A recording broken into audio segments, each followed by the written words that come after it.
ఆయుర్వేదంలో ఇంకా కూడా వాటిని కొంచెం ఈజీగా చేయటానికి, ఇంకా మనకి పేషెంట్‌కి ఏ ఇబ్బంది లేకుండా కొన్ని రకాల పనులు చేసుకోవటం కానీ అడ్డు లేకుండా కేరళీయ పంచకర్మ చికిత్సలు కూడా ఉంటాయి. వాటిలో ముఖ్యంగా శిరోధార, శిరోవస్తి, కటివస్తి, కటిధార అని రకరకాల జబ్బుల్లో మనం రకరకాల ట్రీట్మెంట్స్‌ని మనం చేయవలసి ఉంటుంది.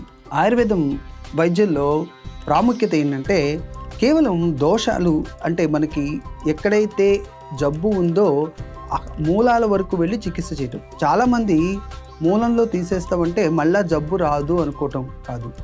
ఎక్కడైతే కారణం ఉంటుందో ఆ కారణాన్ని వెతికి మూలాన్ని నుంచి దాన్ని తొలగించే ప్రక్రియే ఆయుర్వేదం. కానీ పాటికి మళ్ళా జబ్బు రాదు అని కాదు. మనం సరైన నియమాలు పాటించకపోయినా, సరైన ఆహార విహారాలు పాటించకపోయినా మనకు జబ్బు వస్తుంది. ఆయుర్వేదంలో ఉన్న ఇంకో ముఖ్య ప్రయోజనం ఏంటంటే ఇది దీర్ఘకాలికంగా కూడా మనం చాలా బాగా వాడుకోవచ్చు. సైడ్ ఎఫెక్ట్స్ చాలా తక్కువ ఉంటాయి.